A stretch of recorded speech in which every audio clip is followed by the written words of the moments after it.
Bom, começando agora, boa noite, mais um encontro nosso aí de organização e arquitetura de computadores, e aí a gente vai fechar hoje o tópico que vocês inclusive apresentaram semana passada. Eu só vou dar fazer um fechamento aqui geral de algumas coisas que eu anotei, né, no dia lá, e aí ao invés de falar pontualmente, eu quis fazer um resumão, né, de tudo aí. Gostei muito das apresentações, bacana mesmo, principalmente nesse momento aí nesse momento remoto, onde vocês, eu acho que talvez nem se conheçam pessoalmente, talvez um ou outro se conheça aí. Ficou muito legal, né? Parabéns aí.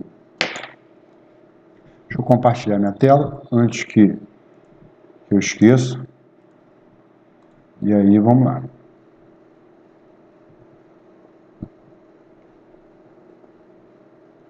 Todo mundo vendo, né? Então, partiu.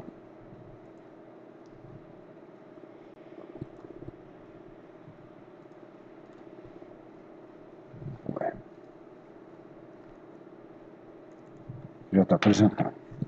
Tá, a gente vai fechar hoje, né, como acabei de comentar, a parte do processador. Eu fiz algumas observações, nada demais, formalizei algumas sequências, fiz alguns resumos, basicamente um apanhado geral aí do que foi falado por vocês aí na aula passada, né? E aí eu comecei de uma forma um pouco mais lúdica, como se a gente estivesse batendo um papo, alguém conversando com alguém, né? Como é que funciona, como é que é o funcionamento dos registradores? Alguém chega lá assim, ei, vamos ver se temos algum serviço? Deixe-me verificar no PC. Aí alguém responde, temos sim, vamos lá. Verificando o endereço de memória apontado pelo CI, também chamado de Program Counter, né, PC. Para isso, a gente vai usar o registrador de endereço de memória. Se eu estou caminhando para algum lugar, eu tenho que saber qual é o endereço. Eu caminho pelo registrador de endereço de memória. Aí o cara vai lá e responde, ok, encontrei uma instrução aqui, tá, uma instrução, depois eu altero, uma instrução que deve ser executada. O que eu tenho que fazer? Beleza, vou copiar via o RDM, que é o registrador de dados de memória, para o RI, que é o registrador de instrução. Bem, deixe-me entender o que é essa instrução. Então, eu já peguei a instrução, já está lá dentro da CPU, eu preciso entender. Quem que vai me explicar como é que é essa instrução? É o decodificador de instrução. Aí eu vou lá para o decodificador e falo assim, ô decodificador, me ajuda aí. O que eu tenho que fazer aqui? Aí o decodificador fala assim, você tem que somar A mais B. Aí eu falo, beleza. Aí o MAR, que é o registrador de endereço de memória, me ajuda a encontrar as variáveis A e B. Aí ele vai lá e fala assim, encontrei. Eu sei onde que elas estão, então eu encontrei.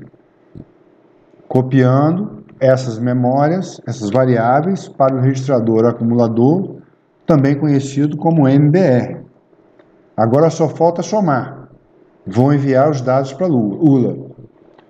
Soma realizada, a ULA recebeu os dados, soma realizada, e o resultado está sendo armazenado no MBR.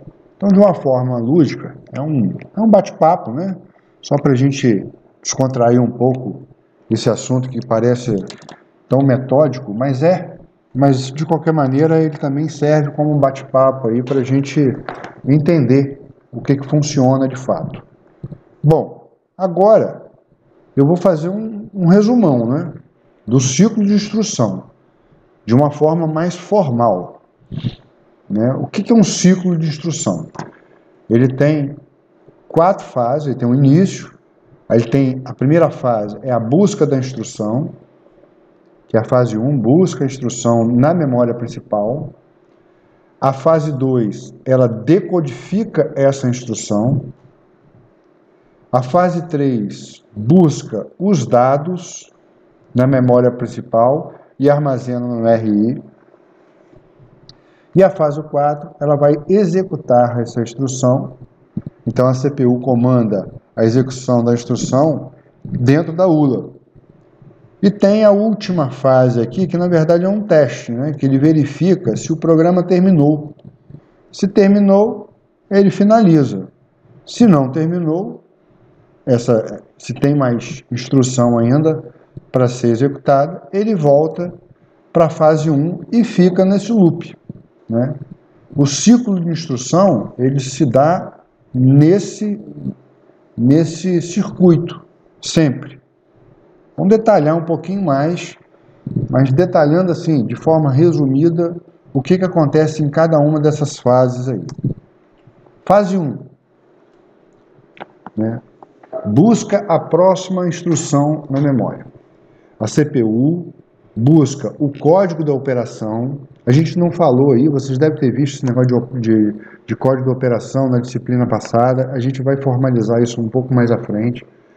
Ele busca o código da operação na memória principal, localizado no endereço contínuo no contador de instrução, no CI, e armazena esse código da operação no registrador RI.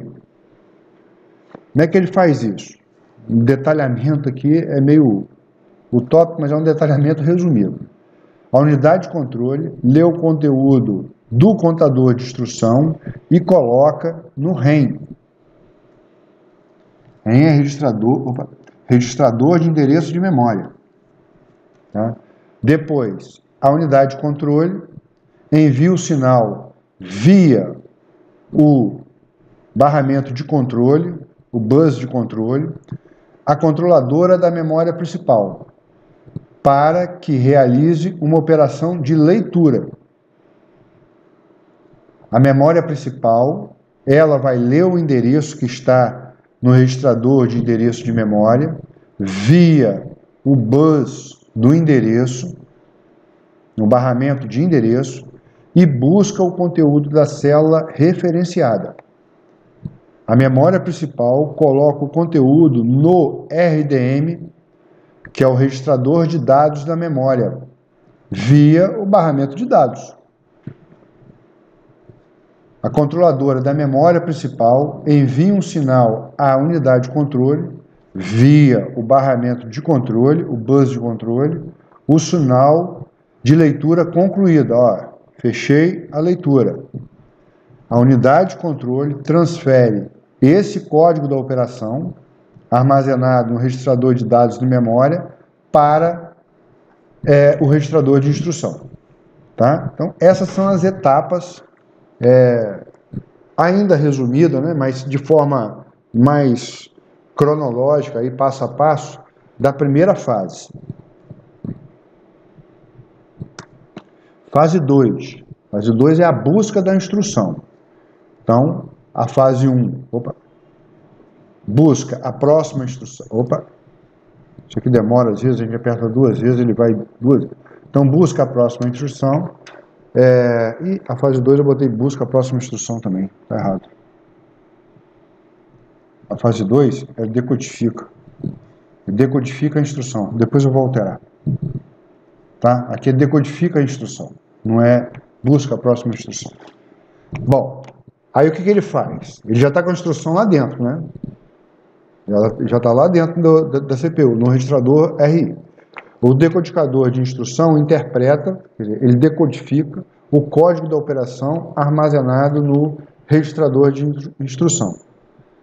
É isso que ele faz, né? Isso aqui é decodifica a instrução, tá? Não é busca, não. Passo a passo, como é que ele realiza essa decodificação? Então, o RI, registrador de instrução, envia para o decodificador de instrução os bits correspondentes ao código da operação, que é o opcode. O decodificador de instrução determina quantas células a instrução ocupa. Então, se for uma instrução que soma 2 valores inteiros, por exemplo, vai ocupar um espaço. Se for soma de 2 floats, vai ser um outro espaço. Tá? Então, ele reserva as células de memória para ser utilizada nessa instrução e identifica via esse opcode qual é a operação para ser realizada, Aí a unidade de controle envia um sinal de controle, pelo barramento de controle, pelo bus de controle, à ULA, informando a operação a ser realizada e incrementa o contador de instrução. Só nesse momento que o contador de instrução passa a apontar para a próxima instrução. E aí só tem um detalhe aí, que quem apresentou isso aí eu não lembro, eu não quis falar na hora, porque foi um detalhe também que ele não incrementa o contador de instrução, recebe contador de instrução mais um. Ele faz um deslocamento de contador de instrução de acordo com a quantidade de células que a instrução ocupa, o tamanho da instrução. Tá? Então, ele aponta para o próximo, mas ele não soma com 1, ele soma com N, onde N é o número de células que a próxima instrução ocupa. Ele faz um deslocamento. Então, se ele começou, sei lá, no bit 3 e ela ocupa 30 bits, a próxima, o contador de instrução vai lá para o bit 33.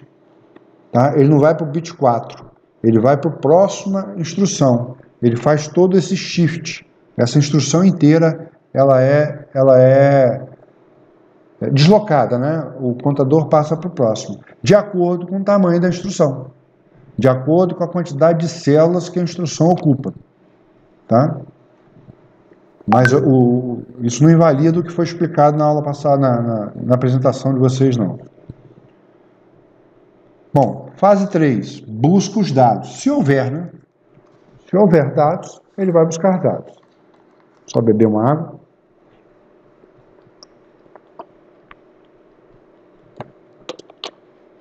Bom, a unidade de controle busca os dados, se houver dados a serem executados.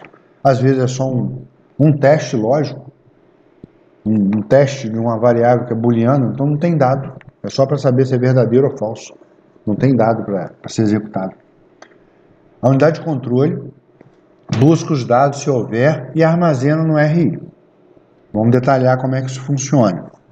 A unidade de controle envia um sinal elétrico à controladora da memória principal para realizar uma operação de leitura.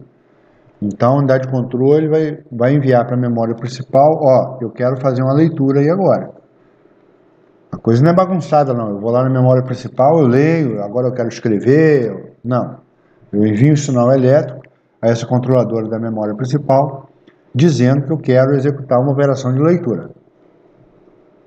A memória principal lê o endereço que está no registrador de endereço de memória, né? Então ele vai ver aonde está, aonde que será, né? Se a gente olhar um arquivo, as gavetas, dentro de cada gaveta tem as pastas, em qual pasta que eu quero fazer essa leitura. Né? Esse endereço está dentro do REM. Isso vocês, inclusive, já apresentaram também. Na semana passada, a gente já conversou algumas vezes, vocês apresentaram aí. Né? Lê o endereço no REM. E busca, aí ele vai lá na pasta e busca o conteúdo, ele pega a pasta, né? Se a gente estivesse olhando um arquivo com gavetas e pastas, ele pega a pasta que ele está querendo ler. A memória principal coloca no registrador de dados na memória, no barramento de dados, o conteúdo dessa célula lida, conteúdo dessa página, dessa pasta. E aí, pronto, já foi lida. Se já foi lida, a controladora recebeu um sinal dizendo para a unidade de controle que ele ia fazer uma leitura. Depois que faz a leitura, a memória principal tem que devolver o sinal dizendo, ó, leitura feita. Senão, não tem como adivinhar. Então, a memória principal envia um sinal à unidade de controle dizendo que a leitura foi concluída. tá? Então ele recebeu um sinal da unidade de controle, a memória principal recebeu, e quando ele faz a leitura e devolve a célula lida, o conteúdo da célula lida. Oi? Alguém quer falar? Abriu sem querer o microfone. Tá. E aí ele devolve. A unidade de controle transfere o operando do RDM para o RI, ao RI, se for um código de operação, ou a um dos registradores internos, se for um dado, né? Pode ser um operando, não pode ser um operador. Observação: esta fase se repete até que sejam traduzidos para dentro da CPU todos os operandos necessários à execução da instrução. Então ele vai buscando, depois que ele transfere tudo, que aí a fase está concluída. Beleza? Bom, fase 4. Penúltima fase aí, ou quase a última fase, uma vez que, na verdade, ela é a última fase, a próxima fase é só a fase de teste. A unidade de controle comanda a execução da instrução. Como é que a unidade de controle comanda essa instrução? Como é que é o detalhamento dessa fase aí? A ULA executa a instrução sobre os dados disponíveis nos registradores. Ao concluir a operação, a ULA envia para a unidade de controle informando que a execução terminou. Então, ela executa a instrução sobre os dados disponíveis naqueles registradores. Concluído essa operação, a ULA, né, ela recebeu uma instrução da unidade de controle. Ela tem que devolver um sinal para a unidade de controle que a execução terminou. É a unidade de controle que identifica o endereço de memória para onde deve ser enviado o resultado da operação e armazena no registrador de endereço de memória. A unidade de controle autoriza o envio do resultado da operação para...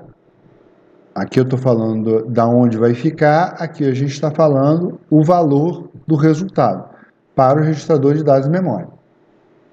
A unidade de controle autoriza a controladora de memória a realizar uma operação de leitura no REM para obter o endereço de memória onde deverá ser escrito o resultado, e uma leitura no RDM para obter o resultado a ser escrito lá na memória principal.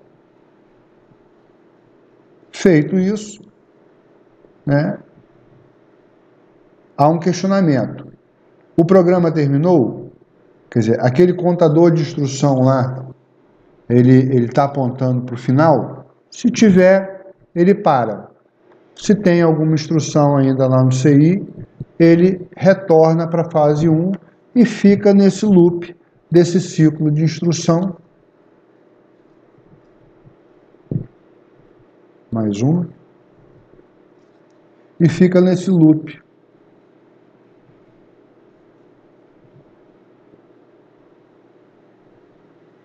Eu apertei, aí ele não faz. Aí eu aperto de novo, ele faz 2 vezes. Aí, vamos ver se parou. E fica nesse loop aqui, eternamente. Busca, interpreta a instrução, busca o dado, executa a instrução. Tem mais alguém para executar? Ele volta, busca a instrução, decodifica essa instrução, busca os dados, se houver, executa a instrução. O programa terminou? Não. E aí ele fica até o programa finalizar. O programa finalizou, aí finalizou. Fechou o nosso ciclo de instrução. Beleza, gente?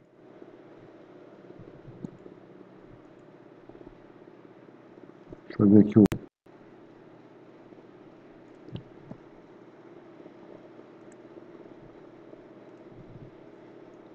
Certo? E aí a gente fecha, né, o nosso a nossa primeira parte aí do conteúdo, né? Nossa primeira parte do conteúdo, ela finaliza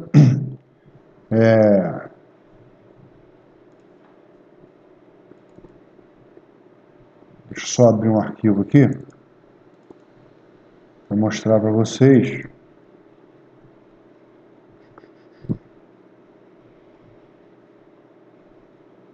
Eu acho que está aqui.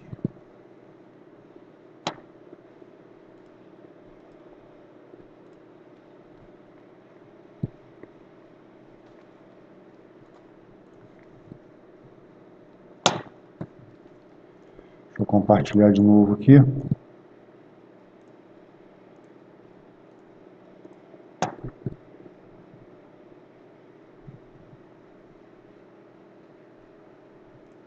Esse desenho que a gente conversou nessas semanas aí iniciais é a arquitetura de von Neumann, né? Ela muda muito pouco, muda a questão do barramento, mas essa é a arquitetura de von Neumann, tá? A gente tem o subsistema de memória, o processador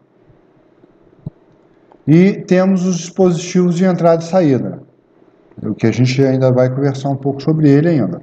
A gente falou muito do dispositivo de memória e do processador. O que muda basicamente do von Neumann para a arquitetura de hardware é a quantidade de barramentos, né? E a divisão de memória entre dados e instruções. Tá? Aqui no von Neumann, dados e instruções ficavam todos numa memória só, num espaço de memória só. Então, o mesmo barramento de dados que ia buscar uma instrução, ela era o mesmo barramento que ia buscar os dados. Então, quando estava fazendo uma coisa, estava fazendo outra. Aqui, ele pode estar buscando uma instrução usando o barramento de instrução e buscando os dados usando o barramento de dados. Então, ele consegue fazer mais de duas operações ao mesmo tempo e, com isso, ele ganhou performance, né? E é o que a gente tem até hoje. Basicamente isso aí. Tá? É exatamente isso aí. O subsistema de memória. A gente tem aquela pirâmide, né? Que quanto mais alto na pirâmide, o custo é maior, a velocidade é maior, a capacidade de armazenamento é menor e quanto mais descendo na pirâmide do topo para a base, esse processo é inversamente proporcional. Então, na base da pirâmide, a gente tem um custo de memória bem menor, uma velocidade de acesso bem menor, mas a gente tem uma alta capacidade de armazenamento. Né? A gente vai subindo. Hoje, memória secundária, principalmente com SSD, melhorou demais essa questão do desempenho aqui, da velocidade. Melhorou muito, muita coisa, não foi pouco não. Eu fui um que tive que trocar o meu HD, coloquei um SSD. Olha, parece outra máquina. Eu precisei usar o Android Studio num projeto que eu fiz e o Android Studio antes na minha máquina, e a minha máquina é uma máquina de 2006. Meu notebook é de 2006, então não é um notebook tão novo. Ele tem 8 GB de RAM, tinha 1 TB de HD, mas o Android, ele sentava a máquina assim de uma forma absurda. Eu tinha coisa que eu não conseguia nem executar. A AVD, por exemplo, a virtualização do Android, eu não conseguia nem executar, ele dava erro. Eu tinha que fazer essa virtualização via o meu celular, fazendo leitura de QR Code. Eu falei, pô, não pode. Eu sem grana para comprar um notebook novo, também achei desnecessário. Falei, não, vou meter um SSD aqui, porque vai dar, ó, né, foi outra coisa. Meu computador levava 4 minutos e meio, 4 minutos para carregar o Windows. Não é brincadeira, não. Hoje, ele não leva, acho que nem 30 segundos. Ele já carrega. Quando eu comprei, eu ficava desligando o computador e voltando toda hora, isso é de brincadeira. De tão rápido que ele estava. Então, essa velocidade aqui, principalmente com o SSD, essa performance está melhorando. O custo é mais caro que um HD. Não é barato, não. É bem mais caro que um HD. Né? Comparando. Mas, é assim, era melhor do que trocar a máquina. Então, eu acabei optando por essa solução. Como a gente coloca muitos dados na nuvem hoje, e aí eu fiz do meu HD anterior um HD externo, e aí eu consegui me virar bem. Aí não teve erro, tá? Tranquilo aí.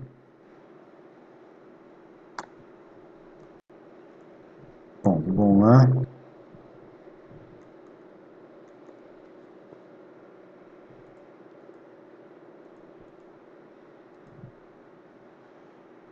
Pessoal, até aqui tá tranquilo?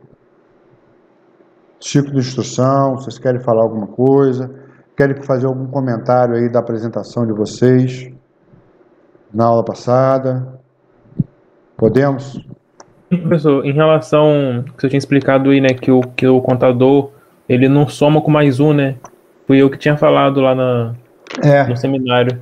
Aí, durante a pesquisa, né, teve um site que eu vi aqui, aí lá tava assim, tava com É. esse esquema mesmo, né? Aí eu logo coloquei, eu devia ter procurado outras fontes para poder ver se batia. Eu não estou vendo vocês, eu não sei com quem falou, mas o que você falou aí, são vários sites que fazem isso. A gente tem que ter um certo cuidado na internet, porque são vários. O contador de instrução, ele quando você falou, eu imaginei a mesma coisa. Você acabou de dizer. A fonte que você achou estava assim. Né? Ele não aponta para o próximo registro. Você tem uma instrução. Eu não tenho jeito. Eu gosto de falar escrevendo. E aula virtual eu não consigo escrever. E aí eu tenho que ficar. Então, contador de instrução, vamos dizer que a instrução ocupe esse espaço de memória. Então, isso aqui é uma instrução. Vou tirar aqui o. Não gosto dessa linha de grade, não. Isso aqui é uma instrução. Então, aonde que vai estar apontado o contador de instrução? O contador de instrução vai estar apontando para esse sujeito aqui, ó. Esse contador de instrução vai apontar para aqui. O CI vai apontar para esse endereço aqui. Certo? É para aqui que ele aponta. Mas aí, não é exatamente isso que acontece. Por quê? Não é acontece. Isso aqui são bytes de memória. Na verdade, dentro do registrador não são bits de memória, né? Isso aqui são bits de memória. E a instrução, você pode ter uma instrução mais curta. Se você estiver fazendo uma soma, a mesma operação, soma de um inteiro, é uma coisa. Você vai ocupar uma área de memória, uma quantidade de bits. A soma de um float, você vai ocupar uma outra quantidade de bits. A soma de um double, ela é maior, porque tem mais espaço, então vai ocupar outra quantidade de bits. Então, quando ele aponta para a próxima instrução, ele aponta para a próxima instrução que ele vai executar. Então, essa instrução é outra história. Essa instrução, ela pode ser desse tamanho. A próxima instrução que está aqui, ó, não necessariamente tem o mesmo tamanho da de cá. Elas não são de tamanhos fixos, porque a instrução varia. Isso aqui pode ser uma soma, isso aqui pode ser um teste lógico, só um teste. Você botou lá no seu programa, lá em algum lugar, você fez um negócio desse aqui, ó. Você botou, sei lá, if a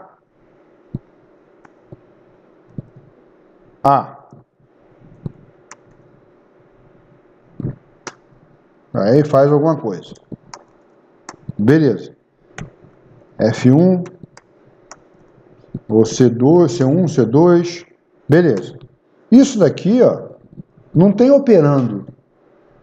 Isso aí só tem não tem operador, só tem um operando. Tá? Isso aqui não tem, só tem ele. Eu quero saber se o valor daí, mas eu levo isso lá para dentro da CPU, eu busco essa instrução, e a unidade de controle só vai verificar se esse cara aqui, no caso do C, é 0, que aí é considerado como false, ou 1, que aí é considerado como verdadeiro. Só isso. Na verdade, qualquer valor acima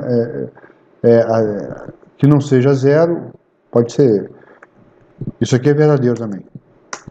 Qualquer valor positivo inteiro maior que 0 é verdadeiro. Tá? Mas convencionou chamar isso aqui de verdadeiro e falso. Tá? Isso aqui é só um teste. Então essa instrução aqui é menor do que essa instrução aqui.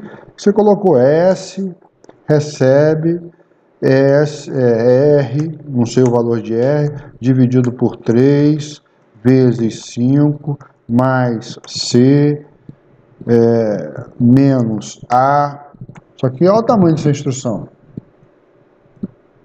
O decodificador de instrução pega essa instrução, dá aquela quebrada e sai executando. Mas isso aqui é uma instrução, isso aqui também é uma. Elas possuem tamanhos distintos. Ela nem sempre ela é exatamente do mesmo tamanho.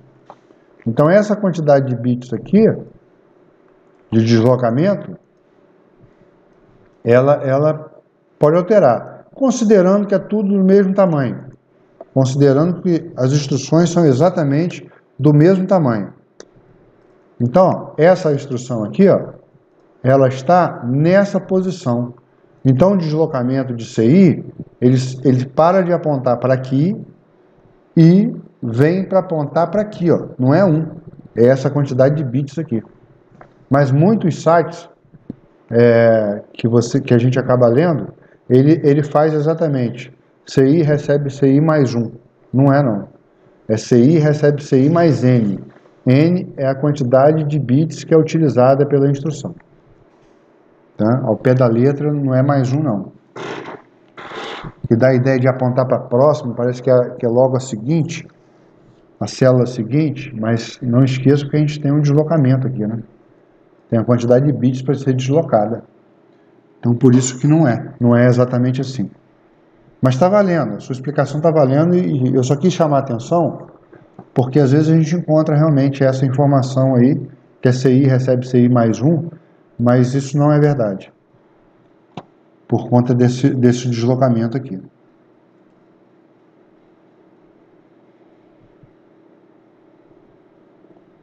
É essa aqui. Olha aí. Pode fechar agora. Acabou confundindo. Não, beleza. Pessoal, mais alguma observação? Podemos entrar em barramento?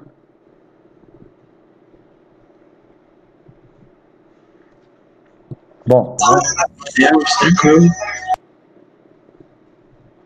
Então vamos lá. Os barramentos. É uma peça fundamental, né? São exemplos de sinais de controle fornecidos por esse barramento. Leitura escrita. O que transita no barramento? Leitura escrita, sinal de leitura escrita de dados na memória principal. Né? Leitura escrita de componentes nos dispositivos de entrada e saída. Tá? Eu posso... Esse movimento que eu estou fazendo com o mouse aqui, ó, na verdade eu estou fazendo uma escrita o tempo todo. Esse movimento aqui eu estou fazendo uma escrita. Certificação de transferência de dados. O dispositivo acusa o término da transferência para a CPU, pedindo a interrupção. Vocês vão ver na disciplina, vocês têm sistemas operacionais, se eu não me engano. Não conheço muito a grade de vocês, mas vocês têm uma disciplina. Né? Vocês vão ver lá uma coisa chamada interrupção, que é muito utilizada em sistemas operacionais, em sistemas embarcados. Né? Você tá usando alguma coisa, de repente ele dispara outra. Tá? Isso é tudo via interrupção. O relógio, o clock, né? Por onde passam os pulsos que vão sincronizar os eventos durante o funcionamento do sistema. Então nós temos, como já mencionamos aí em outros momentos, nós temos 3 tipos de barramento: barramento de controle, barramento de endereço e barramento de dados. O barramento de controle, ele basicamente ele emite sinais de controle, tá? Então, né, a gente lá no detalhamento falou, ó, a unidade de controle envia para a memória, para o controlador da memória principal, um sinal que ele quer começar a ler, via barramento de controle. A memória principal tem que saber o que ela tem que fazer. Aí ela vai lá e faz. Né? Não é a unidade de controle que fica perguntando. Pode até perguntar, pode até ficar perguntando, mas não é a maneira mais eficiente, né, de ficar perguntando.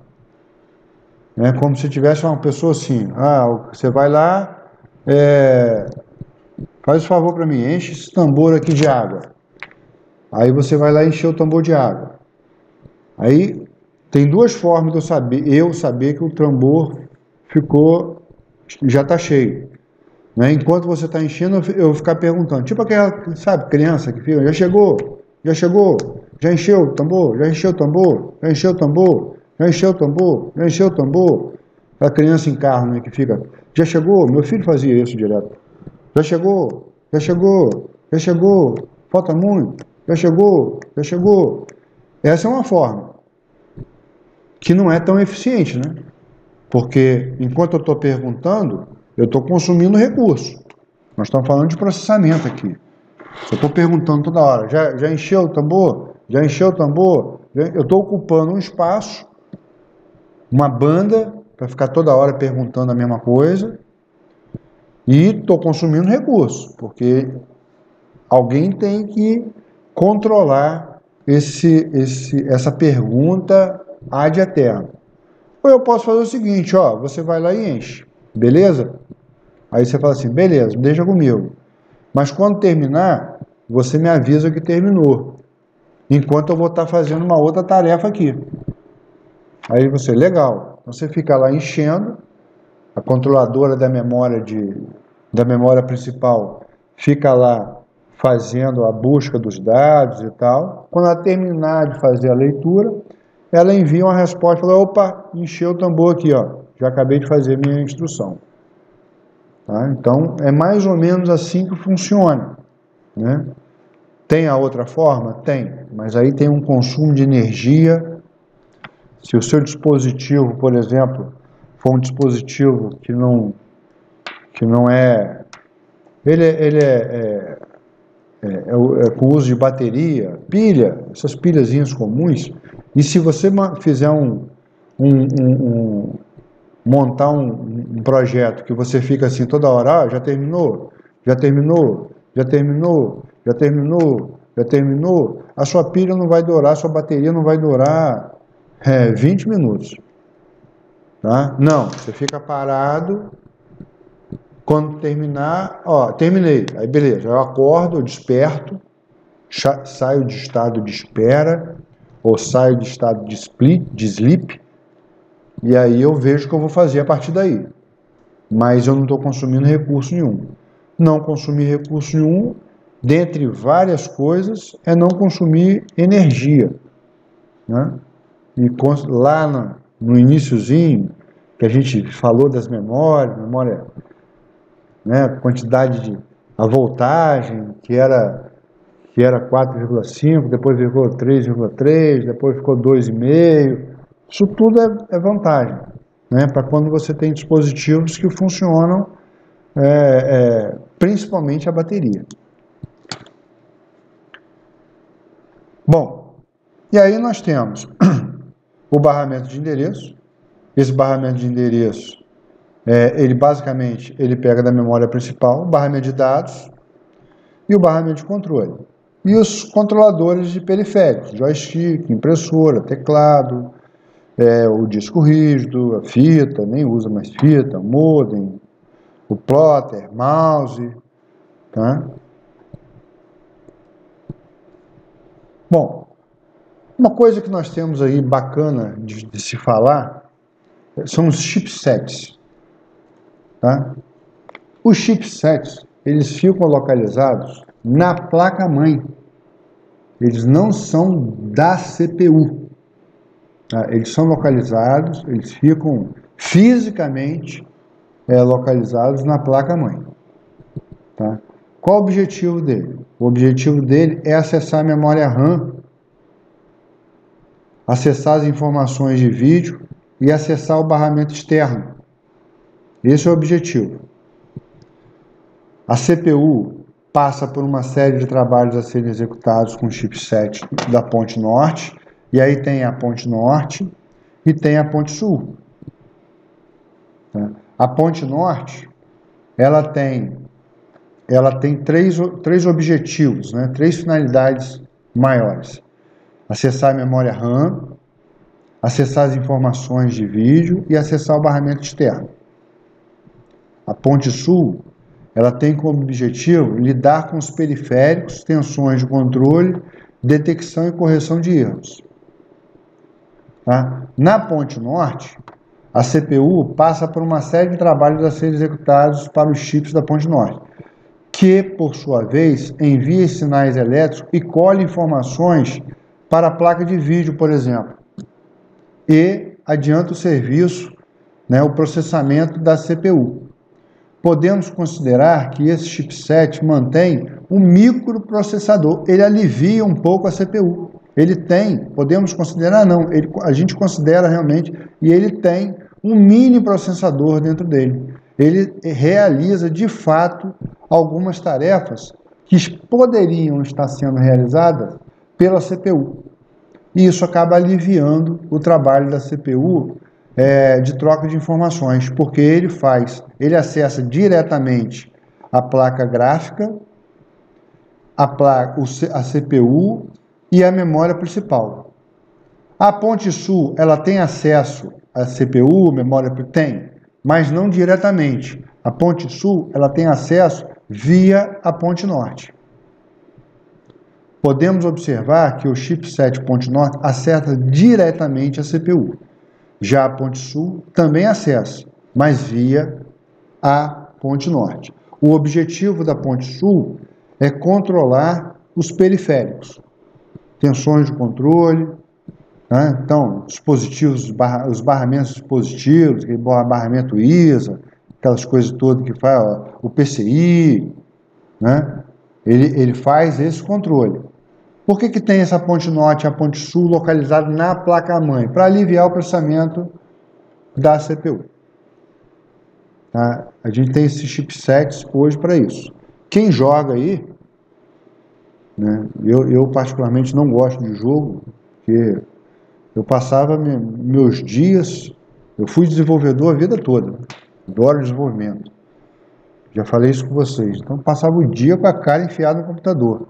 Pô, na minha hora de lazer, a única coisa que eu não queria ver na minha frente, de fato, era um monitor. Então, eu não peguei gosto pelo jogo, não gosto de jogar. Tem um monte de gente que eu conheço que joga direto. Meu filho joga muito, mas eu não jogo nem paciência. Nada. Não gosto de jogo, virtual. Bom, moçada, por hoje, eu acho que a gente já fez um apanhado assim, final dessas etapas aqui. A gente tem algumas coisas ainda para falar, que a gente vai voltar semana que vem para finalizar. Mas a gente já falou do subsistema de memória, dos subsistemas do processador. Falta falar um pouquinho do dispositivo de entrada e saída, tá? Para a gente fechar esse ciclo aí completo, tá? Eu queria perguntar novamente, vocês têm alguma dúvida, querem falar alguma coisa? Ficou alguma coisa, deixa eu voltar para aqui, ficou alguma coisa que vocês queriam trocar aí com a turma? Como é que tá aí? Vocês estão gostando do conteúdo?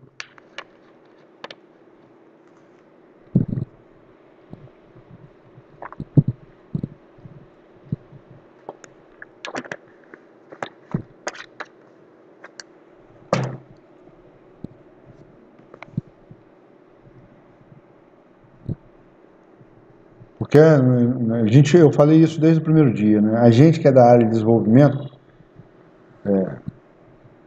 a gente não, de uma forma geral assim, a gente não gosta muito do hardware, não. Eu comecei a gostar mais do hardware, eu sempre conheci um pouco de hardware, porque eu sempre achei necessário conhecer.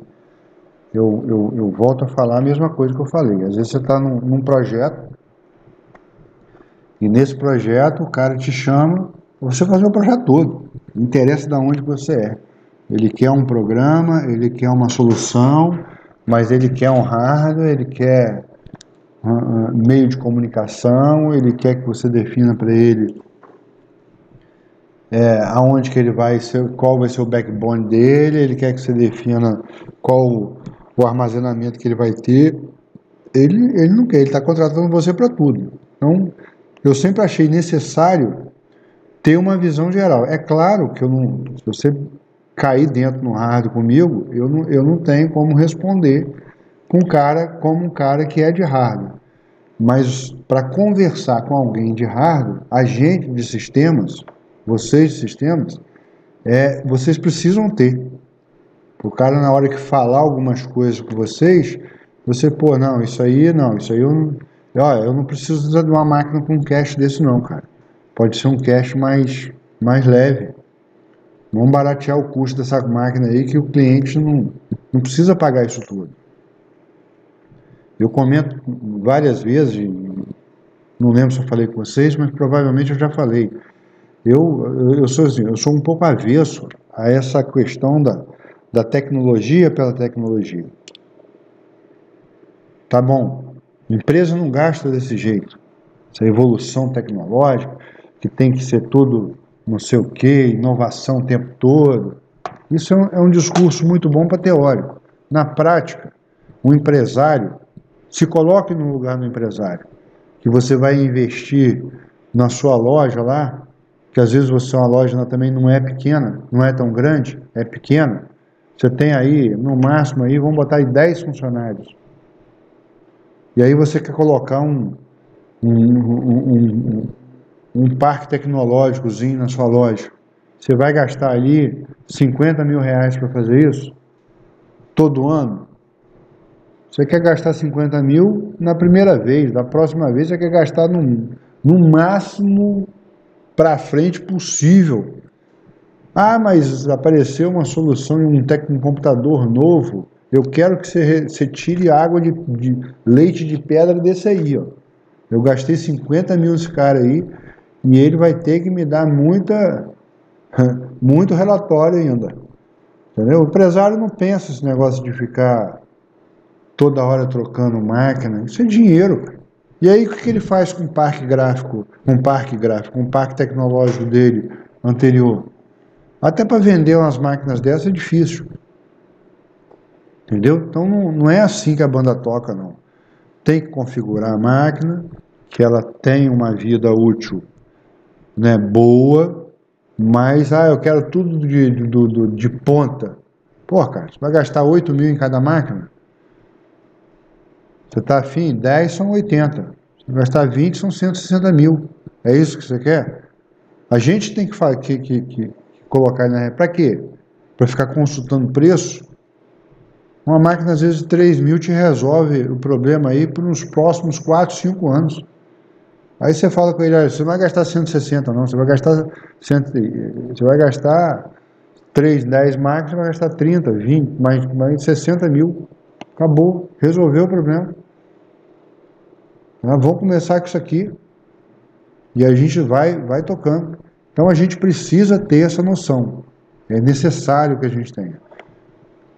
Não vou ser configurador de máquina, não vou fazer manutenção de máquina, eu também não faço, não gosto, não faço, não sei fazer, mas, assim, tem uma noção. Se o cara que abrir a máquina para mim, na minha frente aí, eu digo para ele aonde que está isso, aonde que está aquilo. O cara não mostrar a placa-mãe como se estivesse mostrando para um usuário final. Isso não pode. Isso a gente não pode se permitir. O que tem que fazer se isso aqui deu defeito? Ele que tem que saber, não sou eu. Ele que é o técnico da área. Mas, ó, tá com defeito aqui, ó, nesse componente aqui, tá com defeito nessa, e eu tenho que saber que componente é esse. Tem que ter uma visão, pelo menos, do que é.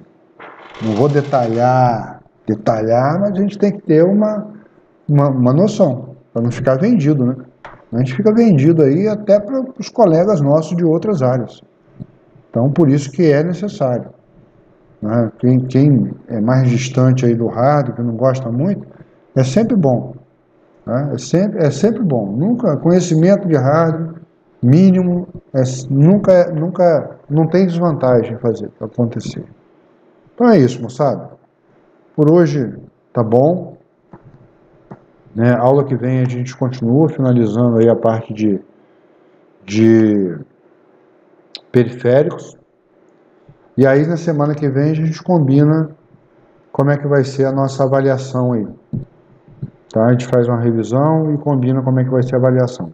Beleza?